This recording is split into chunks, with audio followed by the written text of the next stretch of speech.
Il existe un village en France où chaque maire depuis 1850 est mort en fonction dans des circonstances mystérieuses. L'actuel refuse de dormir dans la mairie. Le prêtre refuse de bénir la chapelle. Et le plus étrange, des gens y vivent encore. La France est remplie de villages cartes postales, non ? Des champs de lavande, des fontaines en pierre, des marchés du dimanche avec du pain frais. Mais ce qu'on ne vous montre pas dans les brochures touristiques, c'est l'autre France. Celle où des populations entières ont disparu du jour au lendemain, où des églises ont été construites sur des charniers, où les derniers habitants attendent quelque chose qui ne finira peut-être jamais. Ce ne sont pas des excursions d'une journée dignes d'Instagram, avec du vin hors de prix. Ce sont les vrais. Des villages tellement abandonnés que même les explorateurs urbains de Paris disent peut-être qu'il faut sauter celui-là. Certains meurent plus vite que prévu, d'autres maudits par des décisions prises il y a des siècles. Quelques-uns s'enfoncent littéralement dans la terre. On plonge dans 10 villages français dont vous n'avez probablement jamais entendu parler et que vous ne trouverez certainement pas sur Airbnb.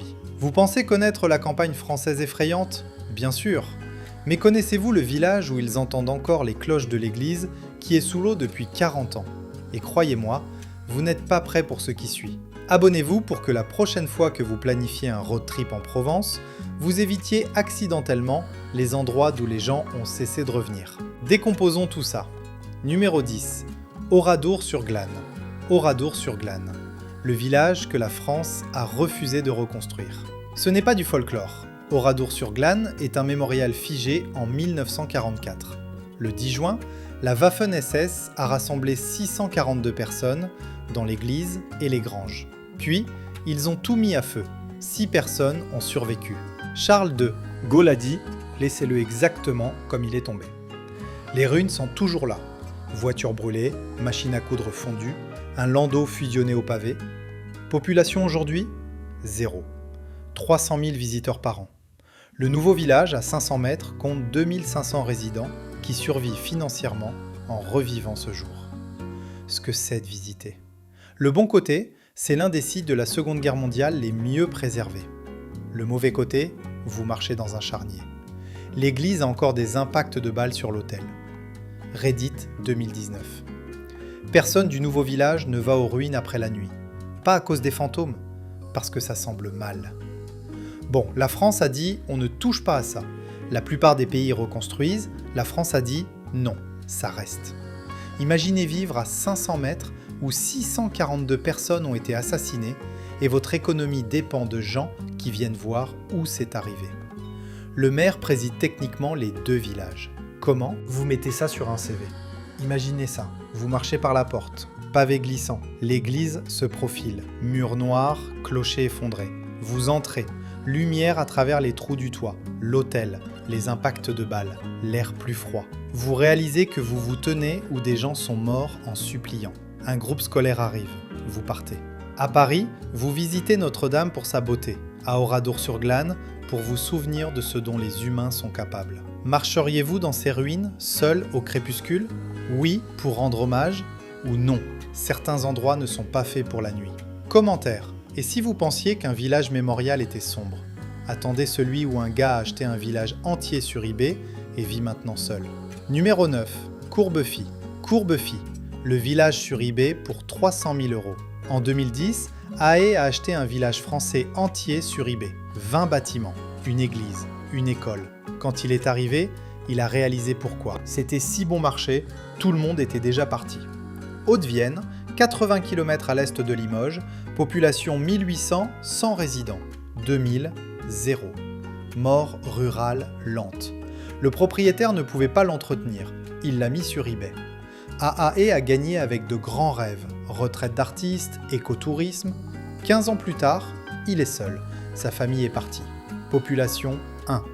Les bâtiments s'effondrent, le clocher penche. Pas d'eau courante, électricité sporadique. L'épicerie la plus proche, 15 km. 200 touristes curieux par an. Coût, 330 000 €. Il estimait 1 million pour restaurer. Il a dépensé 150 000. Taxe foncière, 800 € par an. Ce que ça coûte. Le bon côté, vous possédez un village entier, liberté totale. Le mauvais côté, chaque toit effondré est votre problème. Vous êtes le maire, l'équipe de maintenance, le seul contribuable. L'hiver, vous chauffez des bâtiments en pierre avec un poêle à bois. AAE, Guardian 2018. Les gens demandent si je le regrette. Certains jours, oui. Mais la plupart des jours, non. Cet endroit a une âme. Acheter un village sur eBay est le rêve millénaire le plus fou. Sauf que ça s'est transformé en cauchemar où vous êtes seul et vous ne pouvez même pas avoir Uber Eats. AAE pensait acheter une communauté. Il a acheté un contrat de maintenance de 20 bâtiments. Comment vous expliquez ça lors de fêtes ? Imaginez ça. Vous vous réveillez, givre sur les fenêtres. Vous sortez. Silence absolu. Pas paisible. Absence de vie. L'église a de la mousse sur la porte. La boulangerie n'a pas cuit de pain depuis 30 ans. Vous êtes le seul battement de cœur dans 2 km. À Paris, vous vous plaignez des voisins bruyants. À Courbéfy, vous tueriez pour un voisin bruyant. Achèteriez-vous un village entier pour 300 000 €? Oui, je suis têtu, ou non, j'ai vu ce film d'horreur? Commentaire. Et si un gars seul était étrange? Attendez le château avec la malédiction du loup-garou. Numéro 8. Pirou. Pirou, le château avec la malédiction du loup-garou. Il y a un château en Normandie où, selon la légende, toute la famille noble s'est transformée en loup-garou pour échapper aux Vikings et n'est jamais revenue. Le village autour meurt depuis. Cotentin, 30 km au sud de Cherbourg. Population 450, en baisse de 800 dans les années 60. Le château de Pirou date du XIIe siècle, sur des marécages entourés de brume de la Manche. La légende ? Au IXe siècle, le seigneur et sa famille ont utilisé un livre magique pour se transformer en loup-garou et s'échapper. Mais quelqu'un avait brûlé le livre. Ils sont restés loups-garous pour toujours. Voilà le truc. Le village traite ça comme un fait historique. Festival chaque été, fête des loups-garous. Les enfants se déguisent. L'office de tourisme vend des souvenirs loups-garous. Mais Pirou saigne. Déclin 1,5% par an. Âge médian 52 ans. Une école avec 38 élèves. Les jeunes partent. Le château reçoit 15 000 visiteurs par an, entrée 6 €, cet argent maintient le budget, mais à peine. Prix maison, 110 000 €. Chômage, 12%. Économie, pêche, agriculture, tourisme d'été. Si vous avez moins de 30 ans et pas intéressé par l'ostréiculture, aucune raison de rester. Ce que c'est d'y vivre. Le bon côté, 5 km de belles plages. Logement bon marché. Le mauvais côté, plage glaciale 9 mois par an. Cinéma, 30 km. Chaque événement local tourne autour d'une malédiction qui peut être une métaphore du village qui meurt. Reddit 2021. Les locaux sont sympathiques mais hantés, comme s'ils savent que quelque chose se termine et attendent.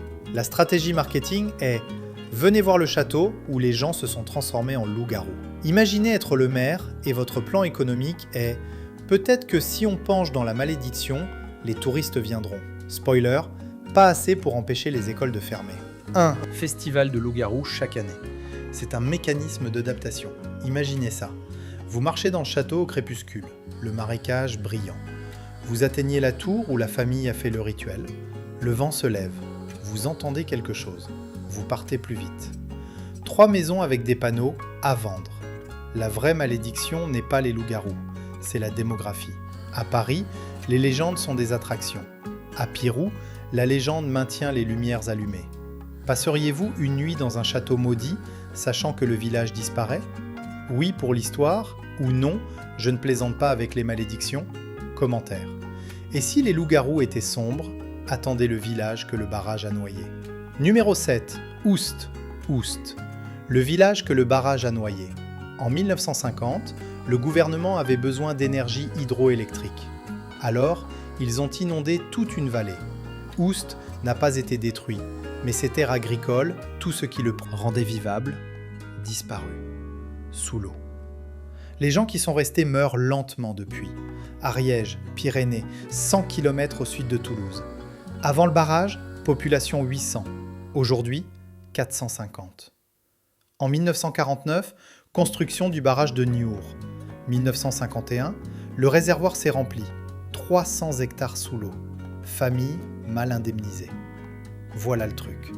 Ceux qui sont restés ne pouvaient pas partir. Trop vieux, trop pauvres, trop têtus. Le barrage a créé le lac de Niour, magnifique si vous ignorez que c'est une tombe. L'économie s'est effondrée. Agriculture impossible. Âge médian, 58 ans. École avec 22 élèves, une boulangerie, un bar, un bureau de poste 3 jours par semaine. Prix maison, 95 000 €. Chômage, 14%. Le barrage génère de l'électricité pour 40 000 foyers. Oust n'obtient aucun revenu. Tout va à EDF. Le tourisme existe, à peine, 5 000 visiteurs par an. Mais il reste dans la ville voisine, ce que ça coûte. Le bon côté, logement très bon marché, montagne, magnifique. Le mauvais côté, pas d'emploi sauf travail à distance. Le village meurt en temps réel. Chaque funéraille, la population baisse. Documentaire 2017, habitant de 74 ans. La ferme de mon grand-père est sous cette eau. Parfois, quand l'eau est basse, vous voyez encore les murs de pierre. Le gouvernement a dit qu'il prendrait soin de nous. Ils ont menti. L'audace absolue d'inonder le village de quelqu'un, de prendre sa terre, de donner un chèque insuffisant, puis d'agir surpris quand la population meurt. Le barrage génère de l'énergie pour Toulouse. Oust a encore des coupures en hiver. Comment est-ce juste ? Le lac est beau, mais le gagne-pain de quelqu'un est là-dessous. Imaginez ça. Vous êtes au bord du lac, au calme, un kayakiste pagaie, parfait pour une carte postale. Puis vous remarquez les murs de pierre qui dépassent, fondations, vieux poteaux. Vous êtes au-dessus de la cuisine de quelqu'un, sa vie. L'eau est froide, toujours froide. À Paris, barrages sont des merveilles. À Oust, le barrage est la raison pour laquelle la moitié du village est sous l'eau. Déménageriez-vous dans un village sacrifié pour un barrage qui ne profite même pas aux gens restés ? Oui, si le loyer est bon marché, ou non, je ne veux pas vivre dans une note de bas de page. Commentaire. Et si une vallée noyée était sombre ? Attendez le village sur un rocher volcanique. Numéro 6. Arlambdé. Arlambdé. Le village sur un rocher volcanique au milieu de nulle part. Village construit au sommet d'un bouchon volcanique, entouré de falaises, une seule route, et chaque hiver, le vent arrache les tuiles du toit. Population 126 et en baisse. Haute-Loire. Perché sur du basalte au-dessus de la Loire, 60 km du Puy-en-Velay. C'est un des plus beaux villages de France, ce qui ressemble à une récompense, mais est une étiquette d'avertissement. Époustouflant, oui, mais y vivre, autre histoire. Population a culminé à 400 dans les années 1800. Aujourd'hui, 126. Âge médian, 61 ans. L'école a fermé en 2003. Épicerie, 12 km. Hôpital, 25 km. Voilà le truc. Arlambdé est beau parce qu'il est isolé. Et il meurt parce qu'il est isolé. Économie, tourisme. 20 000 visiteurs par an en été. Ils viennent, prennent des photos, partent. Un restaurant, un gîte, un bureau de poste, 2 jours par semaine. Revenu annuel moyen, 16 000 €. Chômage officiel, 9%. Prix maison, 75 000 €. Mais ces maisons sont dans la roche volcanique. Fondation qui se fissure, toit qui s'envole, facture de chauffage 200 à 300 € par mois. Coût de rénovation astronomique. Les assurances facturent le double à cause du vent. Ce que c'est d'y vivre. Le bon côté, vue magnifique, air pur. Le mauvais côté, le vent est implacable. L'hiver dure 6 mois. Urgence médicale, l'ambulance prend 40 minutes minimum. Pas de transport public, pas de livraison. Vous êtes bloqué. Le Monde 2020, habitant de 68 ans. Je mourrai ici. Mais mes enfants, partis il y a 30 ans. Ce village est un musée. Nous sommes les dernières expositions. L'ironie d'être nommé plus beau village et que ce soit la raison pour laquelle vous mourrez. Les touristes adorent Arlambes, tellement qu'ils visitent 3 heures et partent. Personne ne reste. La beauté ne paie pas la facture de chauffage quand le Mistral fait trembler vos fenêtres à 2 heures du matin. Construire un village sur un bouchon volcanique ? L'urbanisme médiéval était sauvage. Imaginez ça. Vous êtes à la base. La Loire qui coule. Maison empilée sur le rocher. Vous montez. Vent fouettant. Vous atteignez les ruines au sommet. Vue infinie. Puis vous regardez le village. Moitié des maisons ont des volets qui ne s'ouvrent pas. Pas de fumée. Pas de lumière. Ce n'est pas un village, c'est une future ruine. À Paris, les destinations touristiques sont rentables. À Arlambes, être une destination maintient le bureau de poste ouvert 2 jours par semaine. Vivriez-vous dans l'un des plus beaux villages si ça signifiait conduire 25 km pour du lait et regarder le village mourir? Oui, la beauté en vaut la peine, ou non, j'ai besoin de civilisation. Commentaire. Et si l'isolement volcanique était difficile, attendez le village qui a refusé de se noyer. Numéro 5. Celles. Celles. Le village qui a refusé de se noyer. En 1968, le gouvernement a dit au village de Celles qu'ils avaient 2 ans pour évacuer. Les villageois ont dit non. Pendant 30 ans, ils se sont battus. Ils ont perdu. Le village a été inondé. Maintenant, quand le réservoir est bas, vous voyez le clocher de l'église sortir de l'eau comme un doigt d'honneur à l'État. Deux-Sèvres, 70 km de Poitiers. Avant le barrage, population 350. Le village était du XIe siècle. L'église remontait aux années 1100. Puis, en 1968, le gouvernement a annoncé le barrage de Trizay. Voilà le truc. Les villageois ne sont pas partis tranquillement. Ils ont combattu les ordres, organisé des manifestations, barricadé les routes, bataille juridique pendant des années. Le gouvernement a offert de l'argent. Les villageois ont dit que ce n'était pas une question d'argent, c'était une question de maison. Fin des années 90, le gouvernement a gagné. Le village s'est noyé. Aujourd'hui, Celles c'est sous l'eau. Population, 0. Mais quand l'eau baisse en été, les ruines refont surface. Le clocher d'abord, puis les murs, le cimetière. C'est devenu un site de tourisme sombre. Des milliers visitent chaque année pour marcher dans les ruines. Le nouveau village compte 80 résidents. Âge médian, 63 ans. La plupart des villageois d'origine sont morts. Leurs enfants ne sont pas restés. Économie inexistante. Budget 200 000 €, presque entièrement de subventions d'État. Le barrage génère de l'énergie pour 30 000 foyers. Celles n'obtient rien. Ce que ça coûte. Le bon côté, quand l'eau est basse, c'est surréaliste. Vous pouvez marcher dans un village noyé. Le mauvais côté, vous visitez un endroit détruit contre sa volonté. Chaque pierre représente la vie de quelqu'un effacé. France 3 2019, anciens résidents. Ils ont dit que le barrage était pour le progrès, qu'on serait indemnisé. Ils ont menti. Ils ont pris nos maisons, notre église, nos morts. Et maintenant les touristes viennent prendre des photos, comme si c'était un parc. Ce n'en est pas un, c'est une tombe. Le gouvernement a forcé l'inondation, relocalisé des gens, et maintenant c'est une attraction touristique. Ce n'est pas de l'ironie, c'est de la cruauté. Imaginez vous battre 30 ans pour sauver votre maison et perdre, et puis des influenceurs Instagram posent devant votre église noyée pour des likes. Imaginez ça. Vous marchez dans le lit du lac fin août. L'eau s'est retirée. Boue sous vos bottes. Le clocher se dresse, pierre assombrie par des décennies sous l'eau. Vous franchissez la porte. Pas de toit. Algues sur les murs. L'hôtel couvert de limon. Vous entendez des touristes prendre des selfies. Vous vous sentez malade. À Paris, les monuments sont préservés. À Celles, le monument est une église que le gouvernement a essayé d'effacer. Visiteriez-vous les ruines d'un village forcément inondé, sachant que les gens se sont battus et ont perdu? Oui pour se souvenir, ou non, ça ressemble au pillage. Commentaire. Et si un village inondé était sinistre, attendez celui où le sol s'effondre dans d'anciennes mines. Numéro 4. Sallaumines. Sallaumines. La ville où le sol se dévore lui-même. Il y a une ville dans le nord où la terre s'enfonce, littéralement. Le sol s'effondre dans d'anciens puits de mines. Les maisons se fendent, les routes se déforment. La solution du gouvernement? Ne vous inquiétez pas, ça ne vous arrivera probablement pas.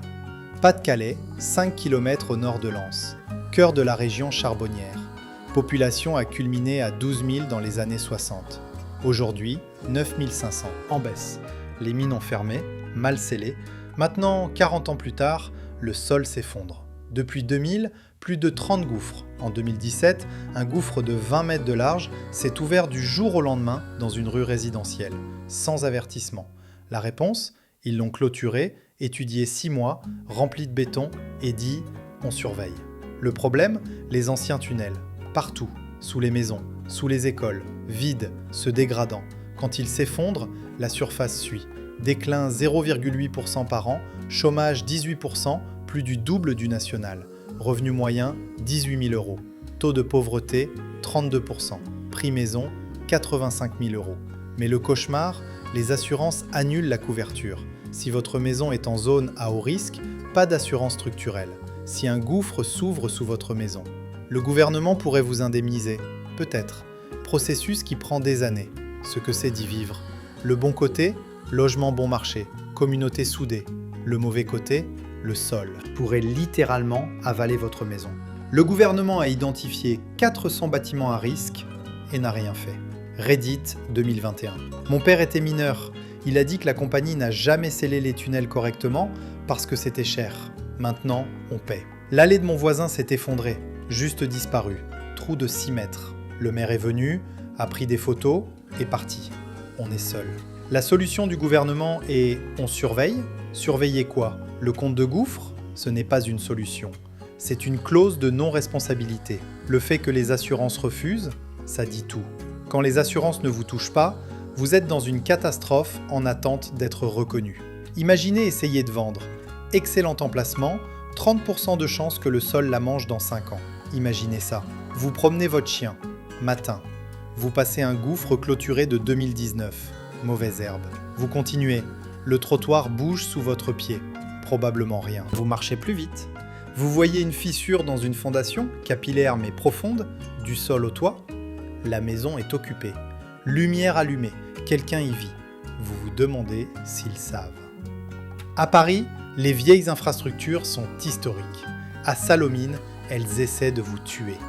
Vivriez-vous où le sol pourrait s'effondrer à tout moment et le plan du gouvernement est pensée et prière? Oui, si le loyer est sous 400 €, ou non, j'apprécie l'intégrité structurelle. Commentaire. Et si les gouffres étaient mauvais, attendez le village avec un résident. Numéro 3, Rochefourchat. Rochefourchat, le village avec un résident. Il existe un village avec un résident permanent. 1. Jean.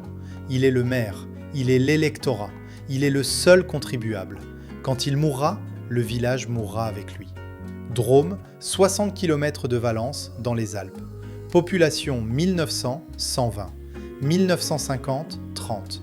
1990, 4. 2000, 1. Jean-Pierre Jeanblanc, né en 1946, jamais parti, ne partira jamais. Le village est médiéval. Maison en pierre, église du XIIe siècle, fontaine qui fonctionne. Pas d'électricité dans certains bâtiments. Route goudronnée la plus proche, 3 km. Épicerie Dieu-le-Fit, 20 km. Hôpital Montélimar, 40 km. Voilà le truc. Jean a 78 ans, maire depuis 2016. Élu à l'unanimité parce qu'il était le seul à voter. Il gère la commune seul, entretient la fontaine, garde l'église déverrouillée, collecte le courrier, il est tout. Budget communal, 5 000 €, presque entièrement de subventions. Pas de revenus fiscaux. Le village possède 15 bâtiments en décadence. Personne ne veut les acheter. Tourisme minimal. 200 randonneurs par an. Photo. Ils partent. Ce que ça coûte d'être le dernier. Le bon côté, Jean possède sa maison. Pas d'hypothèque. Taxe, 50 € par an. Petite pension. Solitude. Paix. Le mauvais côté, il est seul. Complètement. Pas de voisins. Urgence médicale, l'aide est à 40 minutes. Il est la seule chose qui maintient la commune vivante. Quand il mourra, Rochefourchat cessera d'exister. Libération 2019. Les gens demandent pourquoi je reste. Je suis né ici. Mes parents sont enterrés ici. C'est ma maison. Je n'ai pas besoin de beaucoup. Mais oui, je suis le dernier. Quand je partirai, le village partira. J'y pense tous les jours. Jean vit le rêve de l'introverti et le cauchemar existentiel. Oui, pas de voisins, liberté totale. Mais vous êtes le maire de vous-même, l'équipe de maintenance pour 15 bâtiments, et tout le tissu social d'un village vieux de 1000 ans, quand vous êtes le seul électeur. Chaque élection est un raz-de-marée. Félicitations Jean, 100% des votes. Encore. La solitude doit être écrasante. Imaginez ça, vous faites de la randonnée, vous atteignez Rochefourchat, maison silencieuse, fontaine qui coule, un vieil homme arrosant des tomates. Vous saluez, il salue, vous demandez combien de personnes vivent ici. Il dit juste « moi ». Vous ne savez pas quoi dire. Il sourit, retourne à l'arrosage, vous partez. Sur le sentier, vous regardez en arrière, le village, suspendu dans le temps, attendant l'inévitable. À Paris, être maire signifie gérer des millions. À Rochefourchat, être maire signifie que vous êtes la seule personne restante. Resteriez-vous comme dernier résident, sachant que, quand vous mourrez, il meurt aussi? Oui, j'accepterai ce fardeau, ou non, c'est trop de poids. Commentaire. Et si un résident était le plus sombre? Attendez la ville que le glissement de terrain a tué 2 fois. Numéro 2. La Mure. La Mure. La ville que le glissement de terrain a tué 2 fois. En 2010, un glissement de terrain a détruit le chemin de fer qui reliait la Mure au reste de la France. L'économie touristique s'est effondrée. Puis en 2017, un autre glissement de terrain a détruit la route de secours, maintenant accessible par une seule route, et la population fuit. Isère, 50 km de Grenoble, dans les Alpes, ville minière de charbon. Population a culminé à 8000 dans les années 60. Les mines ont fermé dans les années 90, la ville s'est tournée vers le tourisme. L'attraction, le chemin de fer de la Mure, 100 000 touristes par an à travers les montagnes. Juillet 2010, glissement de terrain a détruit 100 mètres de voies. Le chemin de fer a fermé, l'argent du tourisme s'est arrêté, entreprise fermée, gens partis. La ville a essayé de reconstruire. Puis en 2017, un autre glissement de terrain a frappé la route principale. Soudain, la Mure était coupée. Le détour ajoutait 40 minutes. Les compagnies ont cessé de livrer. Plus de gens sont partis.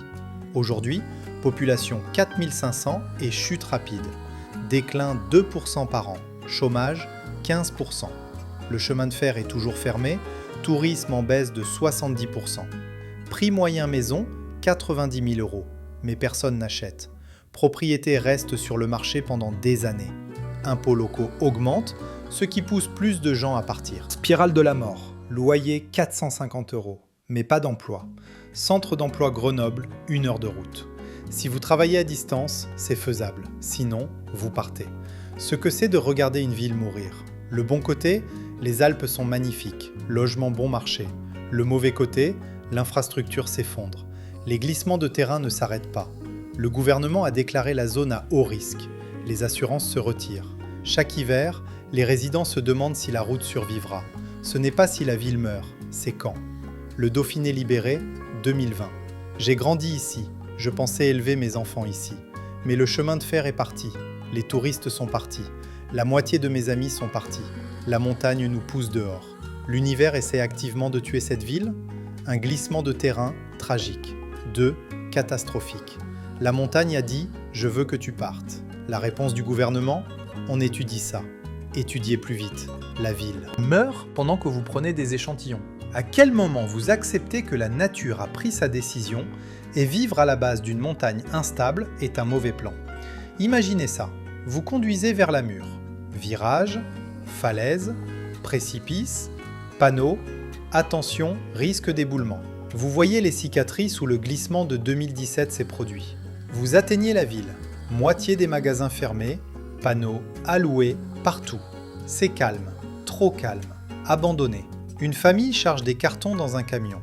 Ils partent. Ils ne regardent pas en arrière. À Grenoble, les glissements de terrain sont des événements géologiques. À la Mure, les glissements de terrain sont des avis d'exécution. Resteriez-vous dans une ville frappée par 2 glissements majeurs en 7 ans? Oui, je suis têtu, ou non, je préfère les villes où la montagne n'essaie pas de me tuer? Commentaire. Et si le destin géologique était le pire? Attendez le village à 25 km de Paris. Numéro 1, Goussainville, Vieux-Pays. Goussainville, Vieux-Pays, la ville fantôme à 25 km de Paris. Il existe un village abandonné à 25 km de Paris. Pas dans la campagne, en banlieue. Maison en pierre, église du XIIe siècle, cimetière, tout vide. Le gouvernement a évacué tout le monde dans les années 70. La raison? Un aéroport. Val d'Oise, juste au nord de Charles de Gaulle. Avant 1973, village normal. Population 1500. Famille, ferme. Puis le 3 juin 1973, un jet supersonique Tupolev Tu-144 s'est écrasé pendant le salon du Bourget. Il a frappé Goussainville. 8 personnes dans l'avion mortes, 6 personnes dans le village mortes. Voilà le truc. Le crash n'était pas la fin, c'était le début. Après le crash, Charles de Gaulle s'est étendu. Trajectoire de vol changée, Goussainville s'est retrouvé sous la route d'approche.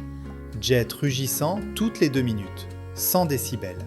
24 heures sur 24, le bruit était insupportable. Les résidents ne pouvaient pas dormir. Valeur immobilière effondrée. Fin des années 70, le gouvernement a racheté les propriétaires et les a relocalisés. En 1985, le village était vide. Aujourd'hui, ville fantôme. Population, 0.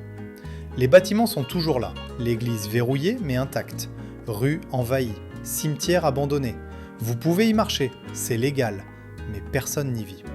Le nouveau Goussainville, construit à 1 km, compte 16 000 résidents. Mais ce n'est pas pareil, l'ancien village était historique, pierre du XIIe siècle, vraie communauté. La nouvelle ville, c'est du béton. Chômage, 12%. C'est une banlieue, pas d'âme. L'aéroport génère des milliards. Goussainville vieux pays ne génère rien. C'est un mémorial à ce qui se passe quand le progrès décide que votre maison n'a pas d'importance. Visite gratuite, pas de clôture, juste des ruines. Explorateurs urbains viennent, photographes viennent, graffeurs viennent. L'église a été vandalisée. Le gouvernement parle de restaurer, ils ne le font jamais. Ce que ça coûte. Le bon côté, les résidents relocalisés ont reçu une compensation. Ils ont survécu. Le mauvais côté, ils ont perdu leur maison, leur histoire, leur communauté. Le gouvernement les a indemnisés, mais vous ne pouvez pas racheter un village du XIIe siècle où votre famille a vécu pendant des générations. Et la nouvelle ville ? C'est une banlieue, ce n'est pas chez soi. Documentaire 2015. J'avais 12 ans quand on est parti. Je me souviens du bruit. Les avions si bas qu'on pouvait voir les rivets. Ma mère a pleuré à l'avis d'expulsion. On a été payé, oui, mais on a été effacé. Le village où je suis né n'existe plus. Le fait qu'il y ait une ville fantôme à 25 km de la Tour Eiffel est la dystopie la plus folle. Paris, ville des Lumières, et juste en haut, un village médiéval abandonné, détruit par l'aviation. La solution du gouvernement ? On va penser à le restaurer. Ça fait 50 ans, vous n'allez pas le restaurer. Admettez que c'est un monument à ce que vous sacrifiez pour l'expansion d'un aéroport. L'absurdité. Vous pouvez prendre le RER, descendre à Goussainville, marcher 15 minutes et vous êtes dans une vraie ville fantôme. Pas de billets requis. Imaginez ça. Vous marchez au crépuscule, l'église se profile, un jet rugit, vous tressaillez. Il est si bas que vous le sentez. Le son s'estompe. Silence. Vous entrez. Banc cassé, graffiti, vitrail brisé. Vous entendez un autre jet et un autre. Toutes les 2 minutes. Implacable. Vous partez. Vous passez une maison, porte ouverte. Vous regardez. Vide. Papier peint qui pèle. Un calendrier. 1984. Figé. Vous courez. À Paris, l'histoire est préservée. À Goussainville, vieux pays, l'histoire est une victime de l'optimisation des trajectoires de vol. Marcheriez-vous dans un village abandonné sous une trajectoire de vol la nuit, sachant qu'il a été évacué parce que le gouvernement a valorisé les jets plus que les gens ? Oui pour l'expérience, ou non, c'est trop de poids dystopique pour un mardi. Commentaire. Alors ouais, Goussainville, vieux pays. Une ville fantôme où vous pouvez encore entendre les jets qui l'ont tué. C'est ça la France. Belle, historique, et prête à vous effacer si c'est économiquement pratique. Vous vous souvenez de Rochefourchat ? Un gars arrosant des tomates attendant d'être le dernier ? Au moins, il a choisi de rester. Goussainville n'a pas eu le choix.